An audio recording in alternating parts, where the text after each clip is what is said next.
Hello students, welcome to my channel study with hello Suman. आज की इस वीडियो में हम लोग कवर करने वाले हैं प्रश्नावली 1.2 कक्षा 10 गणित। क्वेश्चन नंबर देखिए, इससे पहले जो हम लोगों ने करा था वो 1, 2, 3 को कवर कर लिया था और आज की इस वीडियो में हम लोग स्टार्ट करेंगे क्वेश्चन नंबर 4 से लेकर 7 तक। ठीक है, क्वेश्चन नंबर 4 से स्टार्ट करके 7 नंबर तक एंड करेंगे क्योंकि इसमें टोटल 7 क्वेश्चन है। तो 1 से लेके अगर 3 तक के जो वीडियो मैंने जो बनाया था, अगर वो आप नहीं देखे हैं तो उसका लिंक मैंने डिस्क्रिप्शन में डाल दिया आपको। तो अगर आप 1 से लेके 3 तक के वीडियो को नहीं देखे हैं तो उसका लिंक मैंने डिस्क्रिप्शन में डाल दिया है। आपको कंटिन्यूसली आपको हर एक वीडियो प्रॉपर तरीके से आपको प्लेलिस्ट में मिल जाएगा। आप लोग उसको देख लीजिएगा, इसका एक एक चीज़ एग्जाम्पल से मैं बताता हूँ। ठीक है, चलिए तो आज की इस वीडियो में हम लोग स्टार्ट करेंगे क्वेश्चन नंबर 4। तो स्टूडेंट्स, आपसे एक रिक्वेस्ट है, अगर आप मेरे चैनल पर नए हैं तो प्लीज़ चैनल को सब्सक्राइब करना मत भूलिए, और अगर पुराने हैं तो नोटिफिकेशन बेल ऑन रखिए जिससे हर वीडियो का नोटिफिकेशन आप तक पहुंचे। तो स्टूडेंट्स, चलिए इस वीडियो को बिना टाइम वेस्ट किए हुए फटाफट से स्टार्ट करते हैं और देखते हैं क्वेश्चन नंबर 4। तो देखिए क्वेश्चन नंबर 4 में क्या बोला जा रहा है। देखिए यहाँ पे क्वेश्चन दिख रहा है, मैंने पेपर में भी नोट कर लिया है। एचसीएफ निकालना है 306 और एचसीएफ दिया हुआ है 306 और 657 का कितना दिया हुआ है, 9 दिया है, और एलसीएम हम लोगों को ज्ञात करना है। तो कैसे करेंगे, इस तरीके के क्वेश्चन को कैसे करते हैं वो चीज़ आप लोग देखिए। अच्छा, अभी तक हम लोगों ने सीखा है कि एचसीएफ और एलसीएम कैसे निकालते हैं, लेकिन ये क्वेश्चन कुछ हम लोगों के पास जो आया है वो कुछ नए तरीके से आया है। तो यहाँ पे हम लोगों को देखने के लिए मिल रहा है, क्या क्या देखने के लिए मिल रहा है कि एचसीएफ दिया हुआ है 306 और 657 इक्वल टू दिया हुआ है 9। एक मिनट, पेन चेंज कर लेता हूँ मैं। तो यहाँ पे हम लोग को दिया हुआ है एचसीएफ। ठीक है, अब हम लोग को निकालना है क्या, निकालना क्या है, हम लोग को एलसीएम फाइंड करना है, यानी कि 306 और 657 का 7 ये निकालना है। तो हम लोगों ने एक फॉर्मूला पढ़ा था कि दो संख्याओं का यहाँ पे फॉर्मूला यूज़ होगा। ठीक है, क्या फॉर्मूला यूज़ होगा, दो संख्याओं का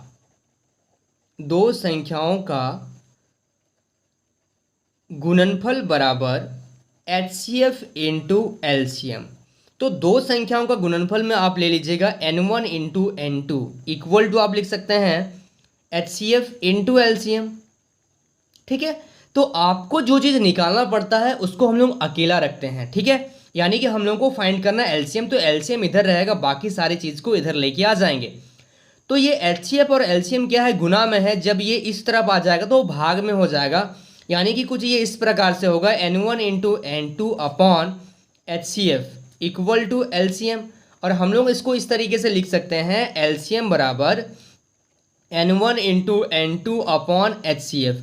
अच्छा, n1 इंटू n2 क्या है, तो ये जो दो संख्याएं हैं इसको कंसिडर कर रहा है n1 इंटू n2। अब हम लोग इसको वैल्यू को रख देते हैं, यहाँ पे n1 के जगह में ले रहे हैं 306 इंटू 657 अपॉन एचसीएफ क्या है, हम लोगों का एचसीएफ यहाँ देखिए 9 दिया हुआ है।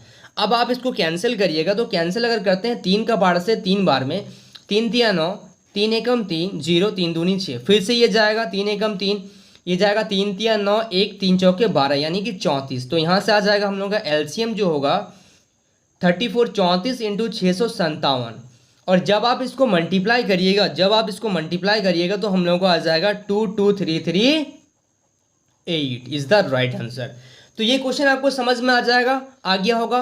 तो देखिए, कभी भी ये चेंज हो सकता है एग्जाम में। मान लीजिए किस तरीके से फ्रेमिंग करेगा, यहाँ पे आपको एलसीएम दे दिया जाएगा और बोलेगा एचसीएफ निकालिए। तो जो चीज़ निकालना रहता है उसको एक साइड रखते हैं, बाकी को एक तरफ ट्रांसफर कर लेते हैं। और ये तो आप लोग बचपन से करते हुए आ रहे हैं कि कोई भी चीज़ अगर गुना में हो उसको बराबर के इस पार अगर लेके जाते हैं तो भाग में आता है, और कोई चीज़ अगर प्लस का नंबर हो उसको बराबर के इस पार लेके आते हैं तो माइनस का हो जाता है। ये चीज़ तो आप लोगों को आता है।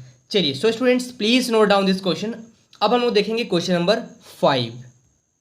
देखिए क्वेश्चन नंबर 5 में क्या बोला जा रहा है, जांच कीजिए कि क्या किसी प्राकृतिक संख्या n के लिए 6 का पावर n अंक 0 पर समाप्त हो सकती है या नहीं, ये चीज़ आपको बताना है। तो देखिए क्वेश्चन यहाँ पे मैं लिख लिया हूँ।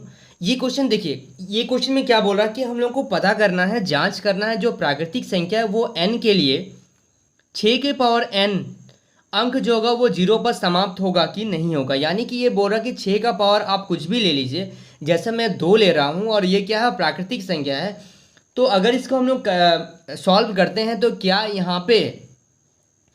हम लोगों का यहाँ पे जो नंबर है क्या वो 0 पे समाप्त हो रहा है या नहीं हो रहा है। तो यानी कि हम लोग देख पा रहे हैं ये क्या है, 36 है। तो यहाँ पे 0 आना चाहिए। जैसे मान लीजिए 5 का स्क्वायर हम लोग करते हैं तो ये आ रहा है 25, ठीक है। तो एक टाइम में ये क्या आ जाएगा, मान लीजिए 10 का स्क्वायर अगर हम लोग ले रहे हैं तो 10 का स्क्वायर ले रहे हैं, इसका मतलब क्या है, ये क्या हो रहा है, 10 गुना 10, यानी कि ये क्या हो रहा है, 0 पे समाप्त हो रहा है। यानी कि ये मतलब बोलने का मतलब ये है कि इकाई अंक में 0 आना चाहिए। 6 का पावर n में क्या लें कि इकाई अंक में 0 आए। तो देखिए ऐसा तभी संभव हो सकता है जब वो नंबर, जैसे अगर हम लोग किसी भी चीज़ का, जैसे अगर 6 का हम लोग गुणनखंड निकालते हैं तो 6 का गुणनखंड निकालेंगे तो 2 और 3 होगा, लेकिन इसमें काम नहीं चलेगा। तो ऐसा तभी पॉसिबल हो सकता है जब उसका गुणनखंड 2 और 5 के रूप का हो, तभी ये पॉसिबल हो सकता है। तो ये तो अभी हम लोगों का 6 का पावर n के लिए ये पॉसिबल ही नहीं है। तो यहाँ पे देखिए ये मैंने तो रफली आपको बताया, तो आपको प्रॉपर तरीके से क्या लिखना है ये देखिए यहाँ पे। तो यहाँ हम लोग लिखेंगे, देखिए 6 के पावर n का अभाज्य गुणनखंड, अभाज्य गुणनखंड, अगर इसका अभाज्य गुणनखंड करेंगे तो 2 गुना 3 के पावर n होगा, ठीक है। जबकि यहाँ पे लिखिएगा कोई प्राकृतिक संख्या जो शून्य पर, ठीक है, जो प्राकृतिक संख्या शून्य पर समाप्त होती है, समाप्त होती है, उसके अभाज्य गुणनखंड, अभाज्य गुणनखंड, उसके अभाज्य जो गुणनखंड होगा, है ना, अभाज्य गुणनखंड जो होगा वो 2 गुना 5 के पावर n के रूप का होता है। ये चीज़ आप लोग समझ पा रहे हैं। अगर हम लोगों को जीरो अगर लाना है, जीरो पे अगर कोई चीज़ को समाप्त करना है, या फिर बोल सकते हैं इकाई अंक में अगर जीरो लाना है, तो वो कुछ इसके रूप का दिखना चाहिए। तो यहाँ पे हम लोग लिखेंगे अतः 6 के पावर n शून्य पर, ये तो संभव ही नहीं है, 6 के पावर n के लिए तो पॉसिबल ही नहीं है, क्योंकि यहाँ पे इसका 2 गुना 3 के फॉर्म में बन रहा है। तो यहाँ पे लिखेंगे 6 का पावर n शून्य पर समाप्त नहीं होगी। ये है हम लोग का आंसर। क्लियर, समझ पा रहे हैं आप लोग। चलिए अब देखते हैं हम लोग question number 6। So students please note down this question. देखिए क्वेश्चन नंबर 6 बहुत ही अच्छा क्वेश्चन है, ठीक है।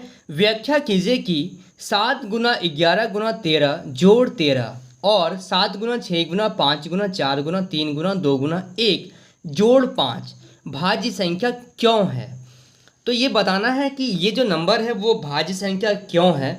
तो भाज्य संख्या बताने से पहले हम लोगों को तो ये आना चाहिए कि भाज्य संख्या है क्या, ठीक है। वैसी संख्याएं जो केवल, ठीक है, एक और अपने पहाड़ा में आए ही आए और अन्य किसी पहाड़ा में भी आए, उसे हम लोग भाज्य संख्या बोलते हैं, ठीक है। तो देखिए मान लीजिए हम लोग 4 ले रहे हैं, तो 4 देखिए 1 और 4 के पहाड़ा में तो आएगा ही आएगा, साथ ही साथ ये 2 के पहाड़ा में भी आएगा। अगर मैं 8 ले लूँ यहाँ पे, ये 1 का और 8 का पहाड़ा में तो आएगा ही आएगा, साथ ही साथ ये 2 से जाएगा, 4 का पहाड़ा में आएगा। तो इसे ही भाज्य संख्या कहते हैं, हम लोग बोलते हैं, ठीक है। तो अब इसको किस तरीके से करेंगे इसको, ठीक है, ये भाज्य संख्या समझ में आ गया। अब यहाँ से स्टार्ट करते हैं क्वेश्चन बनाना। यहाँ पे लिख लेते हैं माना, इसको हम लोग क्या मान लेते हैं, ए मान लेते हैं, इस पूरा को ए मान लेते हैं। माना ए बराबर क्या दिया है, 7 गुना 11 गुना 13 जोड़ 13। अब देखिए यहाँ से एक चीज़ आप लोग बता सकते हैं कि यहाँ पे भी 13 है और यहाँ पे भी 13 है, तो 13 अगर कॉमन ले ले तो यहाँ पे 7 गुना 11 जोड़ 1। तो जब आप इसको सॉल्व करिएगा तो यानी कि 7 गुना 77, 77 और 1 कितना हो जाएगा, यहाँ पे इसको इस तरीके से लिखिए 77 जोड़ 1, यानी कि जब इसको सॉल्व करिएगा 77 गुना 78, सॉरी 13 गुना 78 ये आ जाएगा। अब यहाँ पे क्या देख पा रहे हैं, ये जो नंबर है वो 13 से भी विभाजित हो रहा है और 2 से भी, कई अन्य नंबर से भी विभाजित हो रहे हैं, यानी कि ये जो आपका जो नंबर आया है ये क्या है, भाज्य संख्या है, ठीक है। तो यहाँ पे लिखिएगा, एक लाइन लिखिएगा, अतः यह एक भाज्य संख्या है क्योंकि इसके अलावे, है ना, इसके या फिर यहाँ पे लिख सकते हैं इसके अभाज्य गुणनखंड में एक को छोड़कर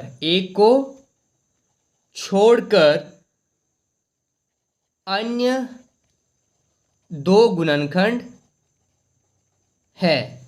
यानी कि एक को छोड़कर अन्य गुणनखंड है, यानी कि यह भाज्य संख्या है। इसी प्रकार यहाँ पे आगे चलेंगे अभी हम लोग। इसी प्रकार क्या है हम लोगों का क्वेश्चन, इसको लेंगे अभी हम लोग, इस पूरा नंबर को लेंगे। इसी प्रकार 7 गुना 6 गुना 5 गुना 4 गुना 3 गुना 2 गुना 1 जोड़ 5, ठीक है, इसको मान लेते हैं माना b बराबर ये। इसी प्रकार हम लोग मानते हैं b बराबर ये दिया हुआ है। तो अब देखिए यहाँ से क्या कॉमन ले सकते हैं, 5 कॉमन ले सकते हैं। अगर 5 कॉमन ले लेंगे तो 7 गुना 6 गुना 4 गुना 3 गुना 2 गुना 1 जोड़ 1, तो जब आप इसको मल्टीप्लाई करिएगा तो 5 गुना ये आ जाएगा 1008 प्लस 1, यानी कि ये आ जाएगा 5 गुना 1009, ठीक है। तो 1 गुना 5 गुना 1009, तो इसमें भी देख सकते हैं कि ये भी हम लोगों का क्या है, विभाजित हो रहा है। एक के अलावा किसी अन्य नंबर से ये विभाजित होगा, क्योंकि जब आप इसको 5 से गुना कर दीजिएगा तो ये ऑटोमेटिकली किसी अन्य नंबर से विभाजित हो रहा है। उसी चीज़ को अभी हम लोग यहाँ पे लिख लेते हैं। तो यहाँ पे लिखना क्या है, सेम लाइन लिखना है। अतः यह भी एक भाज्य संख्या है, क्योंकि इसके अभाज्य गुणनखंड में एक को छोड़कर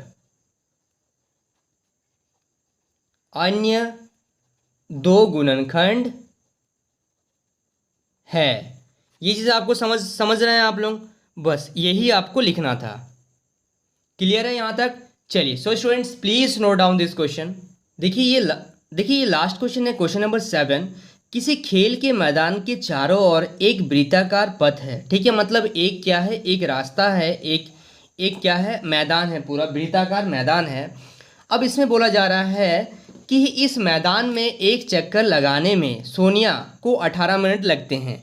तो सोनिया को 18 मिनट लग रहा है इस मैदान की पूरी चक्कर लगाने में, और यहाँ पे देखिए क्वेश्चन दिख रहा है आपको, जबकि इसी मैदान में एक चक्कर लगाने में रवि को 12 मिनट लगते हैं, सोनिया को 18 मिनट लगते हैं। मान लीजिए वे दोनों एक ही स्थान और एक ही समय पर चलना प्रारंभ करके एक ही दिशा में चलते हैं। दोनों क्या कर रहे हैं, एक ही स्थान में दोनों चल रहे हैं और एक ही समय पे स्टार्ट कर रहे हैं, तो किस समय बाद पुनः प्रारंभिक स्थान पर मिलेंगे। तो देखिए क्वेश्चन बहुत ही बढ़िया क्वेश्चन है, ठीक है। सोनिया, मान लीजिए सोनिया यहाँ से स्टार्ट कर रही है और यहाँ ही पे स्टार्ट कर रहा है, क्या नाम था, सोनिया और रवि। तो दोनों एक ही जगह से स्टार्ट कर रहे हैं और एक ही समय पे स्टार्ट कर रहे हैं, और सोनिया को लग रहा है 18 मिनट और रवि को लग रहा है कितना मिनट, रवि को लग रहा था 12 मिनट लग रहा था, ठीक है, दोनों को। तो ये बोला जा रहा है कि कितना टाइम पुनः ये यहाँ से दोनों मिल के स्टार्ट किए, तो यहाँ तक पहुँचते पहुँचते सोनिया को लग रहा है 18 मिनट और रवि यहाँ से स्टार्ट करते करते उसको लग रहा है 12 मिनट।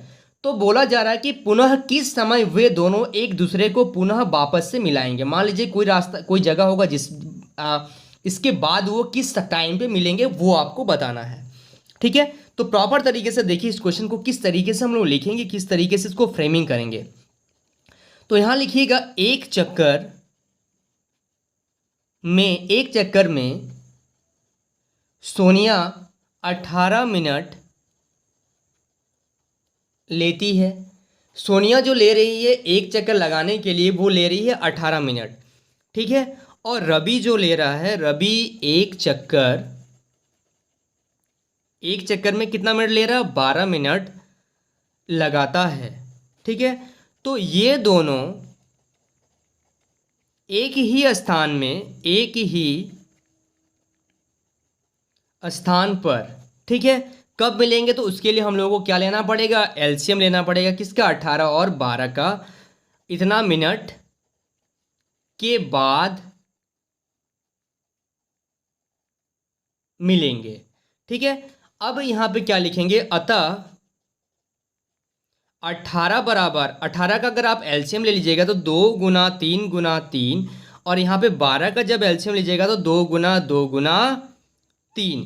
तो ठीक है, ये हम लोग क्या किया, अभाज्य गुणनखंड द्वारा हम लोगों ने इसको क्या कर दिया, गुणनखंड कर दिया।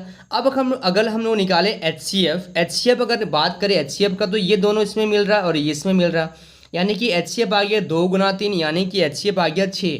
और एलसीएम अगर हम लोगों को फाइंड आउट करना है तो एलसीएम जो निकालना है वो कितना हो जाएगा, जो दोनों में उसको सबसे पहले लिखते हैं और यहाँ पे 3 × 2, यानी कि ये आ जाएगा हम लोगों का 6 और 6 36, यानी कि ये जो आया 36 मिनट, यानी कि यही हो गया हम लोग का फाइनल आंसर। तो एलसीएम ही हुआ हम लोग का फाइनल आंसर, इसका हम लोग को कोई ज़रूरत नहीं था। इसका ज़रूरत तब पड़ता जब आप यहाँ पे फॉर्मूला लगाते एचसीएफ बराबर n1 × n2, यानी कि पहला दोनों संख्याओं का गुणनफल बराबर यहाँ पे आप लिखते एलसीएम, सॉरी ये क्वेश्चन ऐसे लिखिएगा यहाँ पे देखिए, ऐसा इसका जरूरत तब पड़ता जब हम लोग फाइंड करना था एलसीएम। तो एलसीएम बराबर n1 × n2 अपॉन एचसीएफ पता हो गया, एलसीएम यहाँ से हम लोग फाइंड कर सकते हैं, तब जाके इसका ज़रूरत पड़ता। ठीक है, लेकिन जिस तरीके से हम लोगों ने किया उसका ज़रूरत नहीं पड़ा, लेकिन हमने फिर भी इस चीज़ को दिखा दिया, तो आप लोग भी दिखाइएगा इस चीज़ को। ये चीज़ क्लियर हो गया। चलिए, so students please note down this question. तो स्टूडेंट्स एक्सरसाइज 1.2 का ये लास्ट क्वेश्चन था, ये पूरा एक्सरसाइज हम लोगों का कंप्लीट हो गया है। सो स्टूडेंट्स आई होप आपको इस वीडियो से काफ़ी कुछ सीखने को मिला होगा। वाकई अगर आप इस वीडियो से कुछ सीखे हैं तो इस वीडियो को लाइक करिए, हमारे चैनल को सब्सक्राइब करिए और इस वीडियो के एंड में कमेंट करना मत भूलिए। तो स्टूडेंट्स मिलते हैं नेक्स्ट वीडियो में, तब तक के लिए बाय।